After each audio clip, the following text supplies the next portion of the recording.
Hello दोस्तों, स्वागत है आपका हमारे यूट्यूब चैनल एनसीईआरटी सर्कल में। दोस्तों, एनसीईआरटी कक्षा 6 इतिहास विषय पर चर्चा कर रहे थे हम। इससे पहले हम 5 अध्याय कंप्लीट कर चुके हैं। अगर आप चाहें तो प्लेलिस्ट में जाकर देख सकते हैं। ठीक है, तो ये हमारा अध्याय 5वां है और आप बने रहिए। ठीक है, अध्याय 5 राज्य, राजा और एक प्राचीन गणराज्य। ठीक है, तो ये जानकारी थोड़ी अपना बेस बनाने के लिए दी जाती है इसमें। कुछ महत्वपूर्ण नहीं होती, फिर भी हम अपना बेस बनाने के लिए, रिदम बनाने के लिए इसको पढ़ते हैं। ठीक है, चुनाव का दिन। जब संकरन उठा तो उसने देखा कि उसके नाना नानी वोट डालने जा रहे थे। दरअसल वे चुनाव केंद्र पर सबसे पहले पहुंचना चाहते थे। संकरन जानना चाहता था कि आखिर में वे इतने उत्साहित क्यों थे। उसके नाना नानी ने उसे जल्दी से समझाने की कोशिश की। उसके नाना जी ने जल्दी से समझाने की कोशिश की। कहा, आज हम अपनी शासकों का चुनाव करने जा रहे हैं। ठीक है, ये बच्चे की उत्सुकता होती है। 6वीं क्लास के जो बच्चे होते हैं उनको समझाने के लिए इसमें लिखा रहता है। ठीक है, ठीक है। कुछ लोग शासक कैसे बने, तो आइए देखते हैं। लगभग 50 वर्षों में हम अपने शासकों का चुनाव मतदान के जरिए करते आ रहे हैं, 50 वर्षों से। लेकिन बहुत पहले लोग शासक कैसे बने थे। हमने अध्याय 4 में यह पढ़ा कि कुछ राजा संभवतः जन यानी लोगों द्वारा चुने जाते थे, परंतु करीब 3000 साल पहले राजा बनने की इस प्रक्रिया में कुछ परिवर्तन दिखाई दिए। कुछ लोग बड़े बड़े यज्ञों को आयोजित कर राजा के रूप में प्रतिष्ठित हो गए। ठीक है, अश्वमेध यज्ञ एक ऐसा ही आयोजन था। इसमें एक घोड़े को राजा के लोगों की देखरेख में स्वतंत्र विचरण के लिए छोड़ दिया जाता था। इस घोड़े को किसी दूसरे राजा ने रोका तो उसे वहां अश्वमेध यज्ञ करने वाले राजा से लड़ाई करनी पड़ती थी।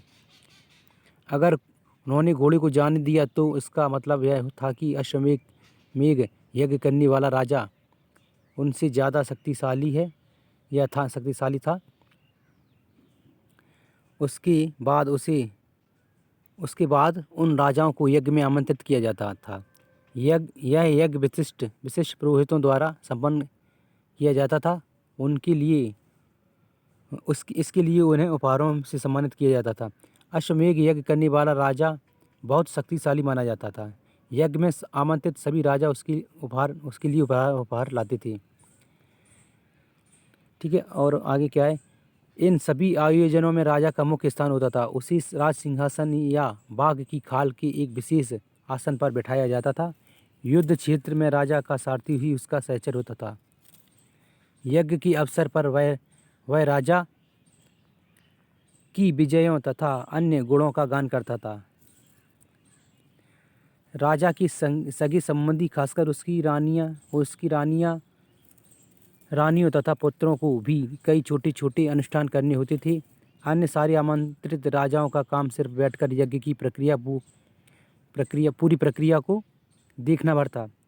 राजा के ऊपर पुरोहित पवित्र जल से छिड़काव के साथ साथ अन्य कई अनुष्ठान करता था। विष अथवा पैश्य जैसी सामान्य लोग उपहार लाते थे, जिन्हें पुरोहित शूद्र मानते थे। उन्हें कई अनुष्ठानों में शामिल नहीं किया जाता था। ठीक है, देखते हैं क्या क्या कह रहे हैं। ये बोल रहे हैं आज से बहुत साल पहले, लगभग 3000 साल पहले की बात है। तो पहले राजा कैसे बनते थे। आज के दौर में तो हम अपनी चुनाव के द्वारा शासक चुनते हैं। उस समय अश्वमेध किया जाता था। तो राजा कोई घोड़ा छोड़ता था, उसको जितनी क्षेत्र में मतलब घूमने की वो थी, मतलब उसके आसपास का जितना क्षेत्र था, जहाँ जहाँ राजा और भी राजा शासन करते थे, अगर उन्होंने उस घोड़े को उसको रोक लिया तो उस समझा जाता था कि वो अश्वमेध करने वाले राजा से युद्ध के लिए तैयार हैं। और यदि उन्होंने घोड़े को जाने दिया, स्वतंत्र विचरण करने दिया, तो उसका मतलब ये था कि अश्वमेध करने वाले राजा के अधीन है, वो अधीन रहना चाहते हैं। ठीक है, तो ये है। और पुरोहित राजा को यज्ञ कराने की प्रक्रिया संपन्न कराता था, अर्थात पुरोहित यज्ञ जैसी प्रक्रियाओं में राजा का साथी होता था। अर्थात सीधे शब्दों में कहें तो पुरोहित के द्वारा ही यज्ञ कराना संभव था, ठीक है। और जो राजा उसके आसपास के क्षेत्र के थे जिन्होंने अशोक को रोका नहीं, वो उसकी यज्ञ में शामिल होते थे और उसकी यज्ञ की प्रक्रिया को पूरा होते हुए देखते थे। और राजा की रानियां और उसके बेटों को छोटे मोटे अनुष्ठान करने की भी वो प्रक्रिया थी उधर उस समय, ठीक है। और जो वैश्य आज में जो हम कहते हैं तो वो राजा के लिए उपहार लाते थे, ठीक है। और जिन्हें इसमें बोल रहे हैं, जिन्हें वो क्या कहते हैं पुरोहित शूद्र मानते थे, उनको अनुष्ठानों में शामिल होने की कोई वो नहीं थी, ठीक है, मनाही थी, ठीक है। उन्हें यज्ञ में शामिल नहीं किया जाता था। इस यज्ञ में उपस्थित होने वालों की सूची बनाओ। पेशे के आधार पर वहाँ कौन कौन सी वर्ण शामिल थे, ठीक है। ये क्या सूची बनाना है हमें, कुछ नहीं, ठीक है। वर्ण, इस समय उत्तर भारत में खासकर गंगा यमुना क्षेत्र में कई ग्रंथ रचे गए, ठीक है। उसी समय बात कर रहे हैं। ऋग्वेद के बाद रचे होने के कारण वे उत्तर वैदिक ग्रंथ कहे जाते हैं, आज भी कहे जाते हैं, उस समय भी कहे जाते थे। इनके अंतर्गत सामवेद, यजुर्वेद, अथर्ववेद तथा अन्य ग्रंथ शामिल हैं। पुरोहितों द्वारा रचित इन ग्रंथों में विभिन्न प्रकार की अनुष्ठान और उनकी संपादन की विधियाँ बताई गई हैं। इनमें सामाजिक नियमों के बारे में भी बताया गया है।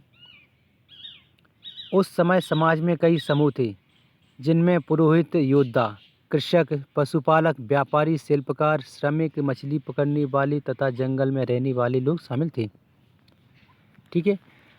पेशे के आधार पर बहुत विभागों में बांटा गया था, बहुत विभाग या बहुत चरणों में, या कह सकते हैं बहुत अलग अलग सीरीज कह सकते हैं, ठीक है। देखिए, जहाँ कुछ पुरोहित तथा योद्धा वैभवशाली थे, वहीं कुछ कृषक और व्यापारी भी धनवान थे, ठीक है। दूसरी ओर पशुपालक, शिल्पकार, श्रमिक, मछली पकड़ने वाले, शिकारी तथा भोजन संग्राहक निर्धन थे, ठीक है। बता ही रहे हैं, देखो जैसे उनका काम धंधा था उसी हिसाब से उनके पास संपत्ति होगी, धन दौलत होगा, ठीक है। तो ये बता रहे हैं। पुरोहितों ने लोगों को 4 वर्णों में विभाजित किया, जिन्हें वर्ण कहते हैं, पुरोहितों ने किया, ठीक है। आज के दौर में जिन्हें हम ब्राह्मण कहते हैं, उनके अनुसार प्रत्येक वर्ण के अलग अलग कार्य निर्धारित थे। पहला वर्ण ब्राह्मण का था। उनका कार्य वेदों का अध्ययन, अध्यापन और यज्ञ करना था, ठीक है। जैसे कि उसी में बता रहे थे, राजा को यज्ञ कराने की प्रक्रिया उन्हीं के द्वारा की जाती थी, जिनके लिए उन्हें उपहार मिलता था, ठीक है। दूसरा स्थान शासकों का था, जिन्हें छत्री कहा जाता था, ठीक है। आज के दौर में भी हम कहते हैं जो राजा, पुराने ज़माने में राजा कहते हैं ना, राजा रानियाँ, तो वो उन्हें छत्री कहा जाता था। उनका काम युद्ध करना और लोगों की रक्षा करना था, ठीक है। तीसरे स्थान पर विष या वैश्य थे। इनमें कृषक, पशुपालक और व्यापारी आते थे, ठीक है। कृषक जो कृषि करते थे, जिन पर बहुत लंबे चौड़े खेत हुआ करते थे, ठीक है। पशुपालक जो पशुओं को पालते थे, गाय, भैंस, भेड़, बकरी, घोड़े आदि, ठीक है। और व्यापार जैसे कि एक स्थान से दूसरे स्थान पर अपना सामान लाना, ले जाना, व्यापार करना, ठीक है, वो शामिल थे। ये स्वाभाविक है, धनी होंगे। क्षत्रिय और वैश्य दोनों को ही यज्ञ करने का अधिकार था, ठीक है। वैश्य उन पर संपत्ति थी, तो स्वाभाविक है वो यज्ञ कराने के लिए उनके पास पर्याप्त धन था, ठीक है, क्योंकि पुरोहितों को धन देना भी पड़ता था, उपहार देना पड़ता था, ठीक है। तो ये बता रहे हैं। वर्णों में अंतिम स्थान शूद्रों का था। इनका काम अन्य 3 वर्णों की सेवा करना था, ठीक है। तो बता रहे हैं ये जो शूद्र आज के दौर में है ना, काफ़ी लोग, काफ़ी समाज के लोग शूद्र वर्ण में आते हैं, ठीक है। तो इन्हें कोई अनुष्ठान करने का अधिकार नहीं था, ठीक है। तो आगे चलते हैं। प्राय औरतों को भी शूद्र के समान माना जाता था। ये गलत है दोस्तों। खैर, हमें पढ़ना है, क्या करना। महिलाओं तथा शूद्रों को वेदों के अध्ययन का अधिकार नहीं था। देखिए क्या गलत, कितना गलत भी लिखा है इसमें, क्योंकि ये आज के दौर में बिल्कुल गलत माना जाता है। क्यों औरतों को हम इतना गलत नहीं मान सकते, क्योंकि आज के दौर में शिक्षा का अधिकार सबको है, ठीक है। तो खैर छोड़ो, क्या करना। उस समय की प्रथा थी, उस समय के नियम कायदा कानून थे, जो कुछ भी थे, ठीक है। आज के दौर में नहीं है, और कहीं हैं भी तो उनका बहिष्कार किया जाता है, उनको मतलब खारिज किया जाता है, ठीक है। आगे देखते हैं। पुरोहितों के अनुसार सभी वर्णों का निर्धारण जन्म के आधार पर होता था। उदाहरण के तौर पर ब्राह्मण माता पिता की संतान ब्राह्मण ही होती थी। बाद में कुछ लोगों को अछूत माना गया। अछूत वर्णों में कुछ शिल्पकार, शिकारी तथा भोजन संग्राहक शामिल थे। साथ ही इनमें वे लोग भी आते थे जो शवों को दफनाने या जलाने का काम करते थे। इन लोगों में संपर्क अपवित्र माना जाता था। इन लोगों से संपर्क अपवित्र माना जाता था, ठीक है। कर्म है, अपना कर रहे हैं लोग, तो उनको इतनी गलत तरीके से, गलत नज़रिए से, गलत निगाह से देखना आज के दौर में तो बहुत गलत है दोस्तों। उस समय होगा, कितना सोचकर अजीब लगता है ना। कई लोगों ने ब्राह्मण द्वारा बनाई हुई इस वर्ण व्यवस्था को स्वीकार नहीं किया। कुछ राजा स्वयं को पुरोहितों से श्रेष्ठ मानते थे। कुछ लोग जन्म के आधार पर वर्ण निर्धारण नहीं सही नहीं मानते थे। इसके अतिरिक्त कुछ लोग व्यवसाय के आधार पर लोगों के बीच भेदभाव उचित नहीं मानते थे, जबकि कुछ लोग चाहते थे कि अनुष्ठान संपन्न करने का अधिकार सबका हो, ठीक है। उस समय भी अपने हक की मांग करते थे लोग, ठीक है। आज तो कुछ अच्छे स्तर पर होता है ये सब, ठीक है। कई लोगों ने छुआछूत की आलोचना की। इस उपमहाद्वीप के पूर्वोत्तर क्षेत्र जैसे कई इलाकों में सामाजिक आर्थिक असमानताएं बहुत कम थीं, जहां पुरोहितों का प्रभाव भी बहुत सीमित था, ठीक है। कुछ क्षेत्र में ये व्यवस्था थोड़ी कम थी, ऐसा मतलब मानना था, और इसमें बताया भी जा रहा है। लोगों ने वर्ण व्यवस्था का विरोध क्यों किया? तो स्वाभाविक है, कुछ यही कि मतलब सबको अपना अधिकार था, अपनी अपनी काम को करने का, सबको अपने अधिकारों की जो आज के दौर में होती है ना मांग, वो सब वर्ण व्यवस्था का विरोध करना, ये सब लोग करना चाहते थे। अपनी जो कुछ भी कार्य थे ना, सब स्वतंत्र रहने की इच्छा रखते होंगे उस समय, इसलिए। चित्रित धूसर पात्र, इस तरह के पात्रों में ज़्यादातर थालियाँ और कटोरियाँ ही मिली हैं। ये पात्र बहुत ही पतली तरह सतह की, सुंदर और चिकनी है। शायद इनका प्रयोग खास मौक़ों पर महत्वपूर्ण लोगों को भोजन परोसने के लिए किया जाता था। देखिए ये चित्रित धूसर पात्र हैं, इस पर डिजाइन है, कुछ बना हुआ है, ठीक है। आज के दौर में जैसी कटोरियाँ हम लोग देखते हैं, ठीक है, वो बता रहे हैं, ठीक है। जनपद, महायज्ञों को करने वाली राजा अब जन की राजा न होकर जनपदों की राजा जाने लगी। जनपद का शाब्दिक अर्थ जन की बसने की जगह होता है। कुछ महत्वपूर्ण जनपद मानचित्र 4 पृष्ठ संख्या 49 में दिखाए गए हैं। पुरातत्वविदों ने इन जनपदों की कई बस्तियों की खुदाई की है। दिल्ली में पुराना किला, उत्तर प्रदेश में मेरठ के पास हस्तिनापुर और एटा के पास अतरंजी खेड़ा इनमें प्रमुख हैं। खुदाई में पता चला है कि लोग झोंपड़ियों में रहते थे। और मवेशियों तथा अन्य जानवरों को पालते थे। वे चावल, गेहूँ, धान, जौ, दालें, गन्ना, तिल तथा सरसों जैसी फसलें उगाते थे। कौन कौन सी फसल है दोस्तों? चावल, गेहूँ, धान, जौ, दालें, गन्ना, तिल तथा सरसों जैसी फसल उगाते थे। ठीक है, ये प्रमुख फसलें थी उस समय की। क्या इस सूची में तुम्हें किसी ऐसी फसल का नाम मिला है जिनका उल्लेख अध्याय 3 में नहीं है? नहीं, लगभग 1-2 को छोड़कर शायद। ठीक है, वैसे तो देखना पड़ेगा। सेम है, कुछ खास नहीं है। लोग मिट्टी के बर्तन भी बनाते थे। देखिए, ये दिख ही रहे हैं। इनमें कुछ धूसर और कुछ लाल रंग के होते थे।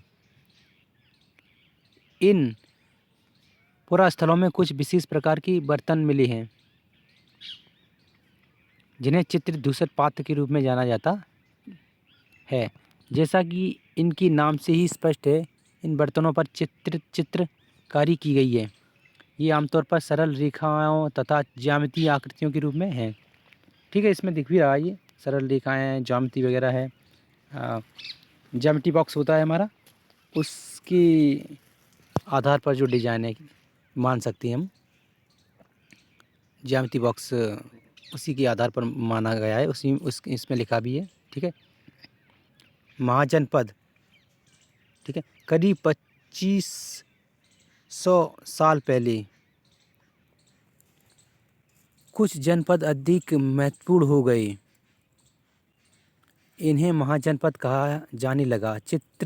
मानचित्र 4 में कुछ महाजनपदों को दिखाया गया है। अधिकतर महाजनपदों की एक राजधानी होती थी।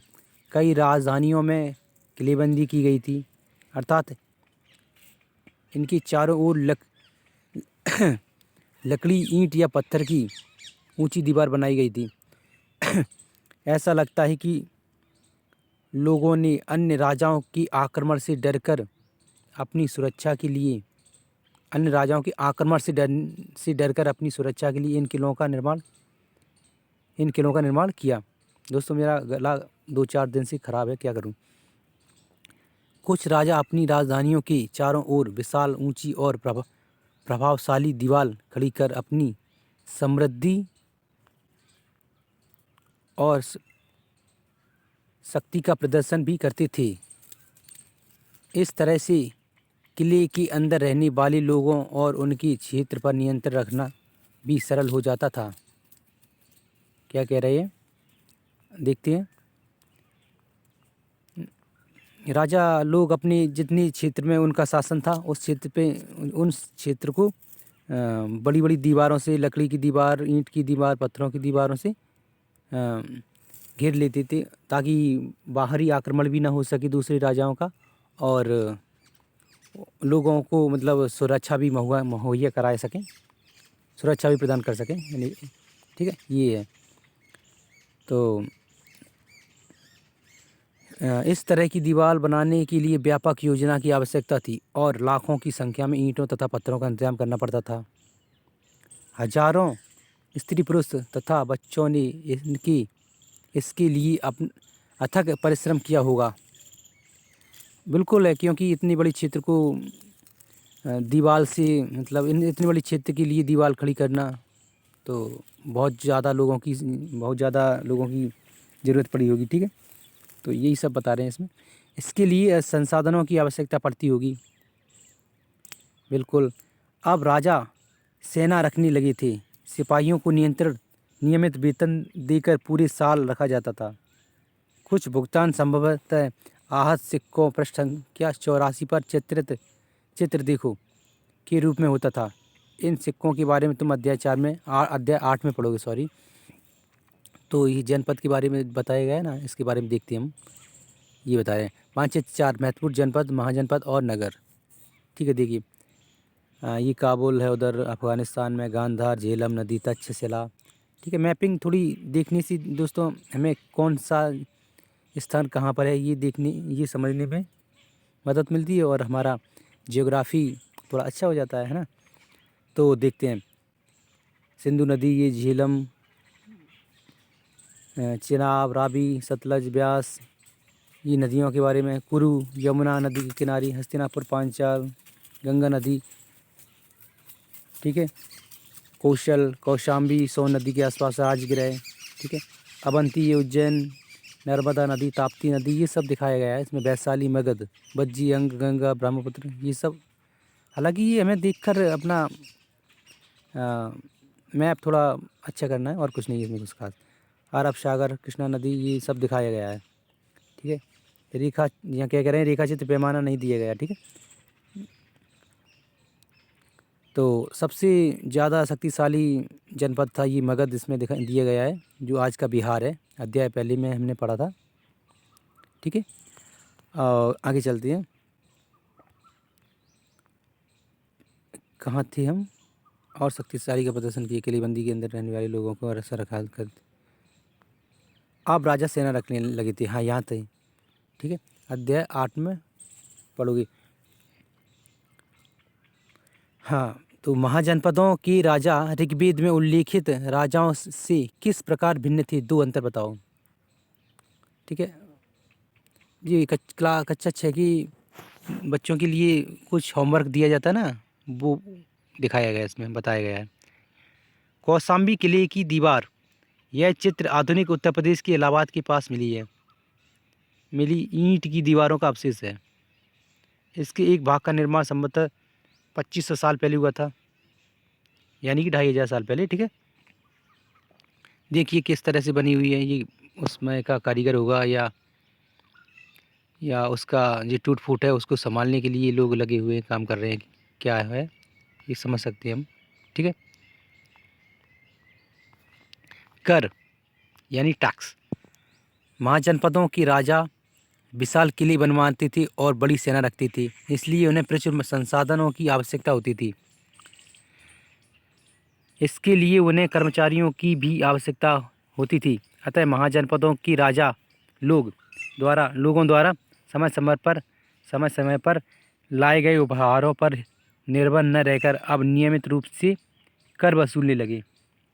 समझ रहे हैं दोस्तों क्या कह रहे हैं इसमें, कि राजाओं को उपहारों से ही काम नहीं चलता था, क्योंकि अब वो सेना रखने लगी थी, तो स्वाभाविक है उनको आज सैलरी भी देनी होती थी, ठीक है, महीने पर, ठीक है, या हफ्ता में देना होता होगा, ठीक है। तो उसके बारे में तो लोगों से टैक्स लेने लगी, क्योंकि उपहारों से थोड़ी ना सेना को सैलरी दे पाएंगी, ठीक है। तो टैक्स लेने लगी। अब टैक्स की क्या बारे में बता रहे हैं, टैक्स की प्रक्रिया। फसलों पर लगाए गए कर सबसे महत्वपूर्ण थे, क्योंकि अधिकांश लोग कृषक ही थे, ठीक है। फसलों पर टैक्स लगाती जी, आज भी हमारे देश में होता है, ठीक है, टैक्स लगाया जाता है। प्राय उपज का 1/16वां हिस्सा कर के रूप में निर्धारित किया जाता था, जिसे भाग कहा जाता था, ठीक है, जिसे भाग कहा जाता था।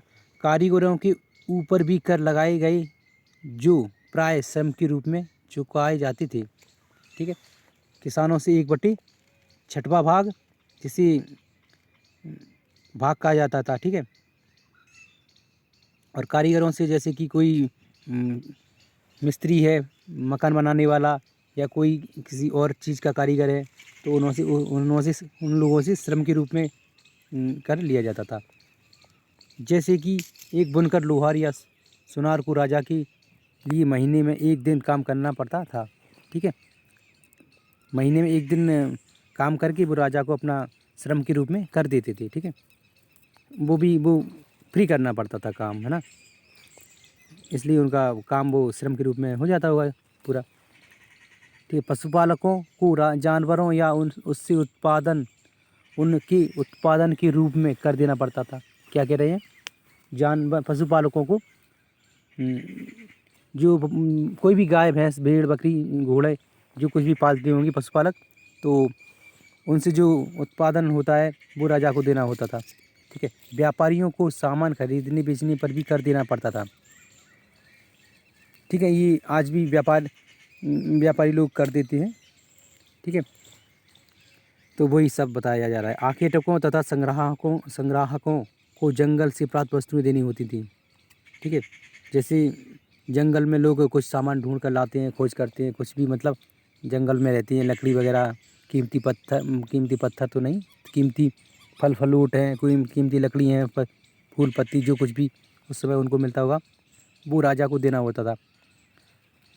ठीक है, तो ये सब टैक्स के रूप में राजा लेता था, कुछ अपने पास रखता था, और जो नगद राशि आती होगी उनके पास या अनाज वगैरह आता होगा तो उनसे सेना का वो देखभाल करती होंगी वो। ठीक है, ये बता रहे हैं।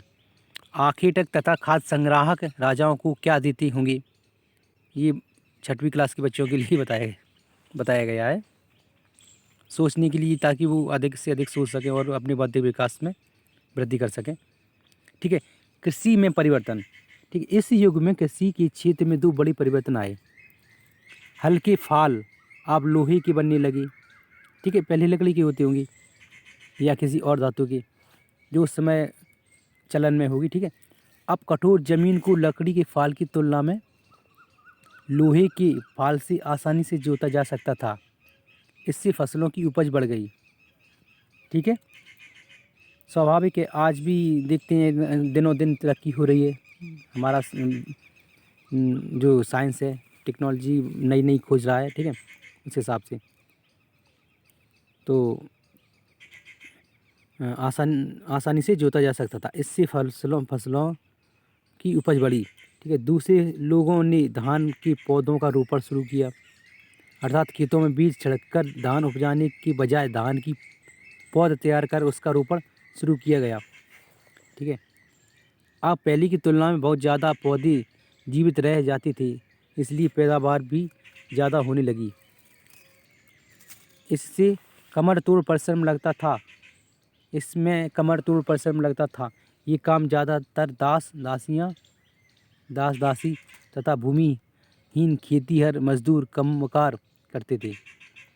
ठीक है, तो बता रहे हैं कि जिन पर ज़्यादा ज़मीन होती थी वो अधिक से अधिक संख्या में दास दासी रखते थे। भूमिहर खेती, जिनके पास भूमि नहीं है वो मजदूर, उनके यहाँ जिनको कमकार बोला जाता है, उनको रखती थी। वो खेतों में काम करते थे, उनको उनकी मेहनताना मिलता था, उनको मेहनत के हिसाब से अनाज पैसा जो कुछ भी देते होंगे वो मिलता होगा। ठीक है, ये बता रहे हैं इसमें। क्या तुम बता सकते हो कि राजा इन परिवर्तनों को प्रोत्साहन क्यों देती होंगी? ठीक है, तो कुछ नहीं, सूक्ष्म निरीक्षण। मगध मगध के बारे में बताया जाए, जो आधुनिक बिहार है। मानचित्र 4 पृष्ठ 49 में मगध ढूंढो। देखते हैं, अभी ढूंढा था हमने, ये रहा। ठीक है दोस्तों, ये मगध है, आधुनिक बिहार है ये। ठीक है, मगध, ये भी वैशाली के पास, ये ब्लैक डॉट है, ये मगध। ठीक है, मगध ढूंढ लिया हमने। अब क्या बोल रहे हैं नीचे, आते हैं नीचे दोस्तों। मगध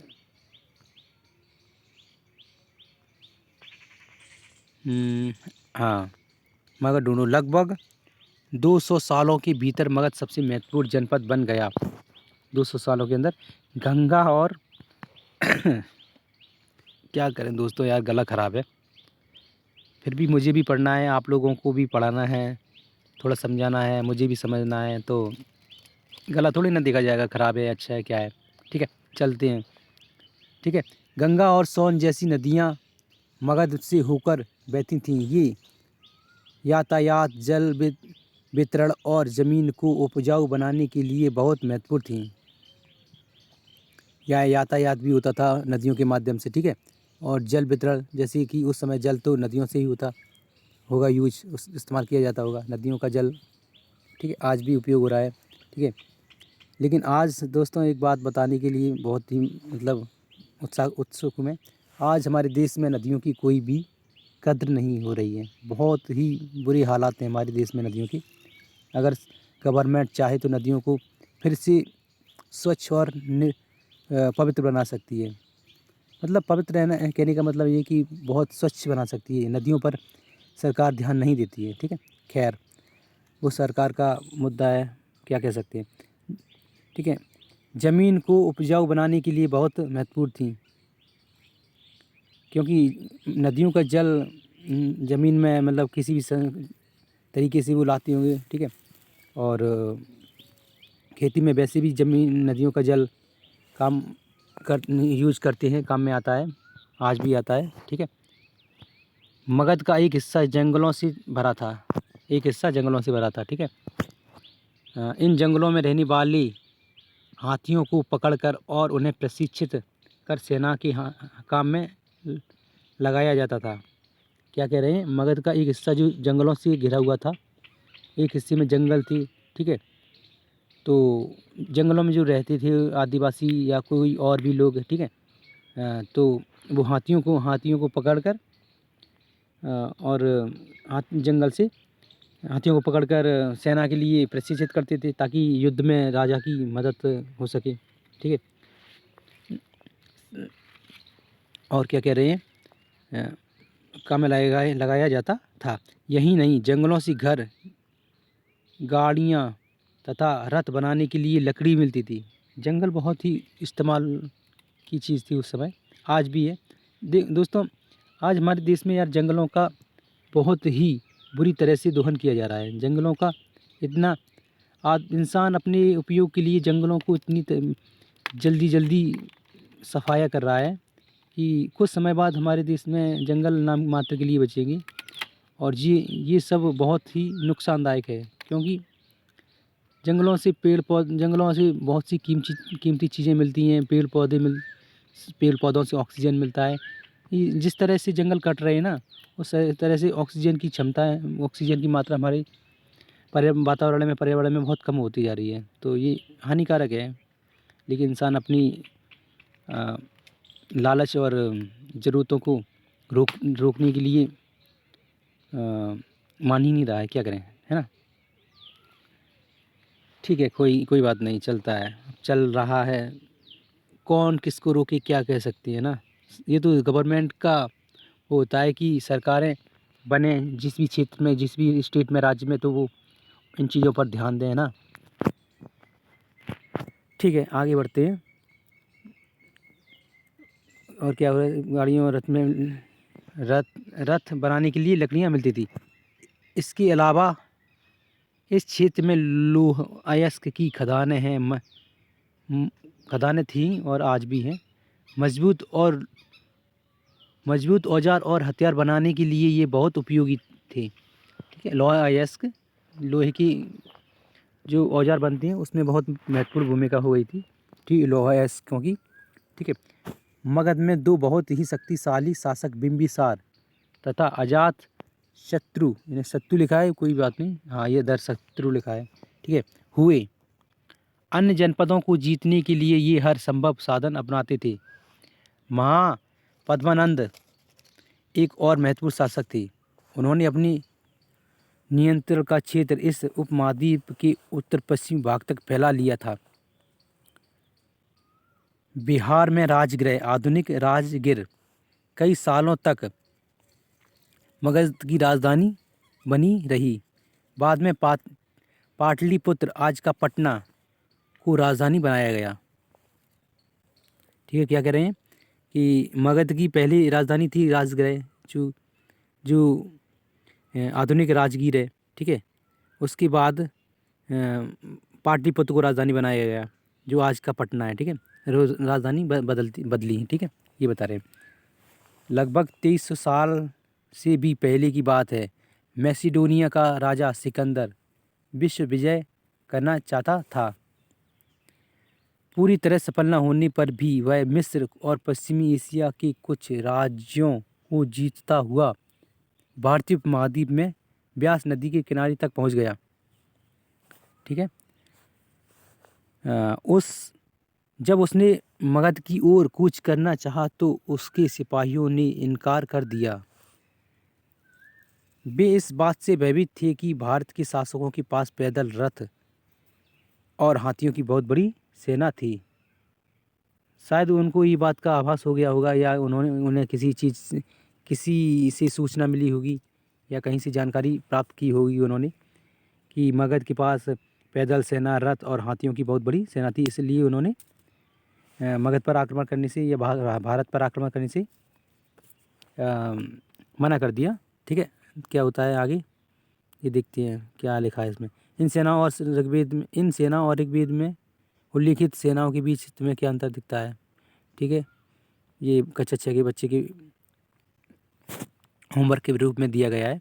ठीक है, बज्जी, जैसा कि तुमने ऊपर पढ़ा, मगध एक शक्तिशाली राज्य बन गया था। उसके नज़दीक ही बज्जी राज्य था, जिसकी राजधानी वैशाली बिहार थी। वहाँ एक अलग किस्म की शासन व्यवस्था थी, जिन्हें गढ़ या संघ कहते थे।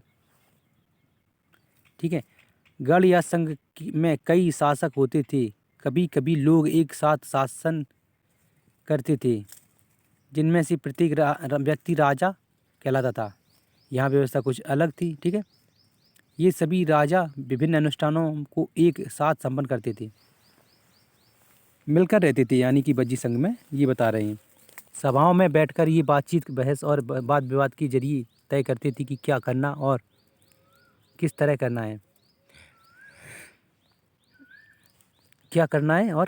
है, यानी कि डिस्कशन करते थे। उसके बाद वो अपने निर्णय पर पहुंचते थे। इस तरह अपने शासन को चलाते थे ये बज्जी संघ के लोग, यानी राजा।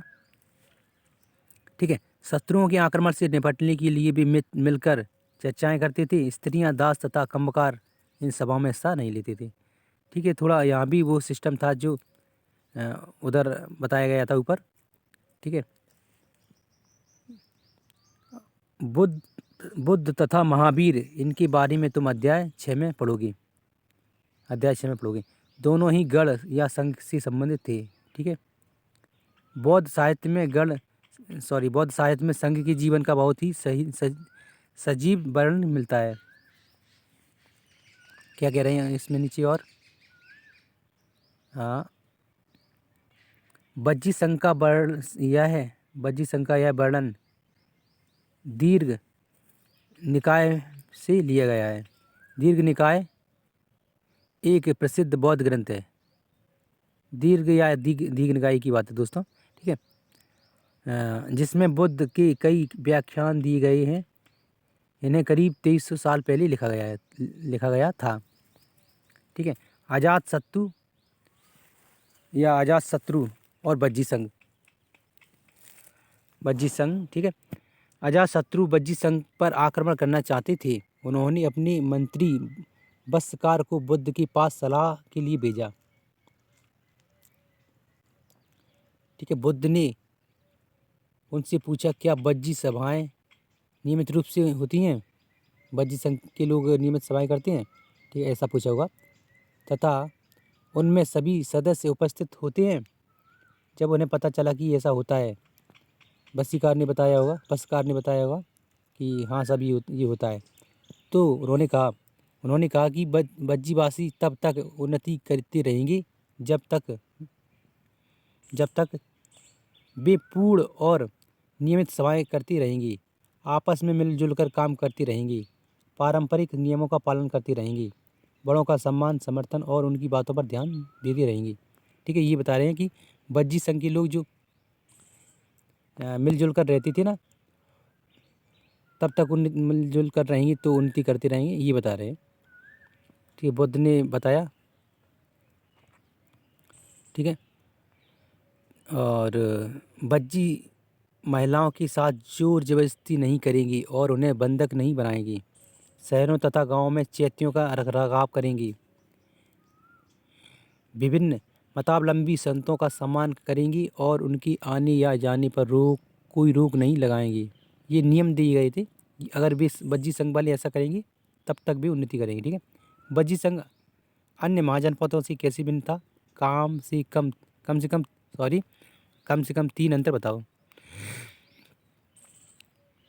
कई शक्तिशाली राजा इन संघों को जीतना चाहते थे। इसके बावजूद उनका राज्य अब से लगभग 1500 साल पहले तक चलता रहा। इसके बाद गुप्त शासकों ने गढ़ और संघ पर विजय प्राप्त कर उन्हें अपने राज्य में शामिल कर लिया। इनके बारे में तुम अध्याय 10 में पढ़ोगे। ठीक है दोस्तों, अध्याय 10 में हम पढ़ेंगे क्या दे रहे हैं। और ये अन्यत्र में अपने एटलस में यूनान और एथेंस को ढूंढो। लगभग 2500 साल पहले एथेंस के लोगों ने एक शासन व्यवस्था की स्थापना की जिसे प्रजातंत्र या गणतंत्र कहते हैं। यह व्यवस्था लगभग 200 सालों तक चली। इसमें 30 साल से ऊपर के उन सभी पुरुषों को पूर्ण नागरिकता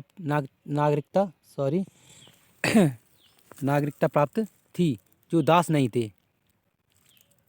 यहाँ एक सभा थी जो महत्वपूर्ण विषयों पर निर्णय लेने के लिए साल भर से कम 40 बार बुलाई जाती थी।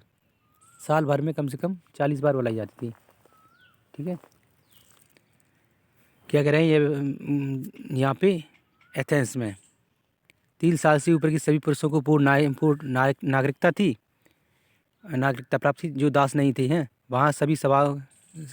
वहाँ एक सभा थी जो महत्वपूर्ण विषयों पर निर्णय लेने के लिए साल भर में कम से कम 40 बार बुलाई जाती थी। ठीक है, तो ये भी कुछ देख रहे हैं बज्जी संघ जैसा ही सिस्टम था, कुछ पूरा नहीं कह सकते। इस सभा में सभी नागरिक भाग ले सकते थे।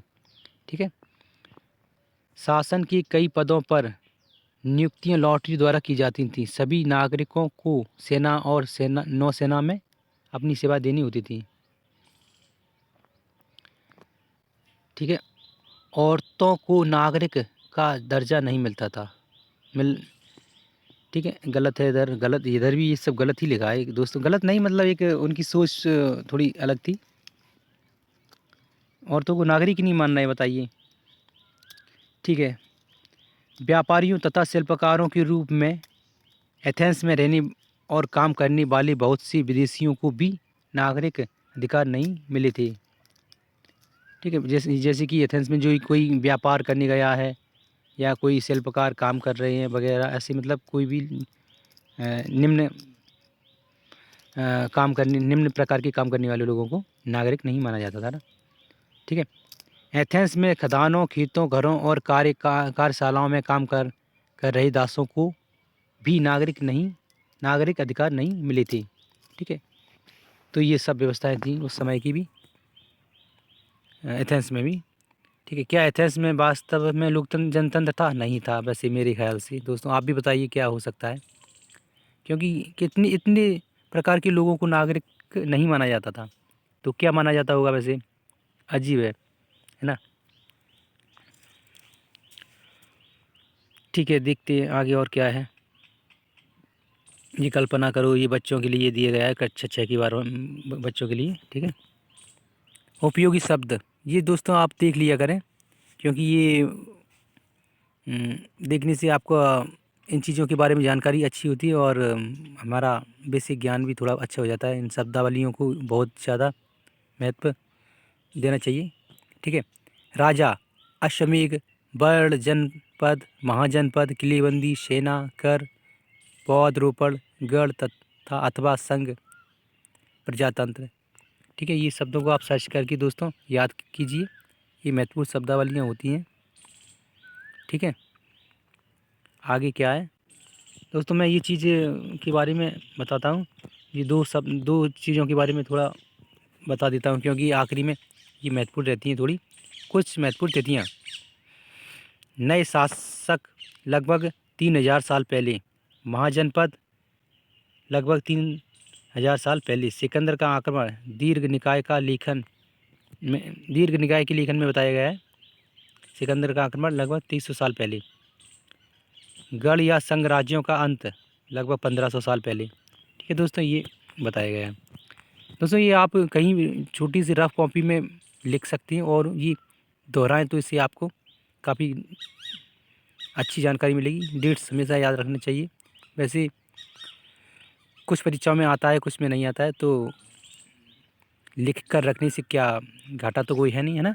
ठीक है, ये उपयोगी शब्दों को भी आप सर्च करके नोट कर सकते हैं। ठीक है, अब आगे कुछ है नहीं इसमें। ठीक है, वीडियो पूरे देखने के लिए दोस्तों धन्यवाद। ठीक है दोस्तों, हमारे चैनल को प्लीज़ सब्सक्राइब करें, लाइक करें और शेयर करें।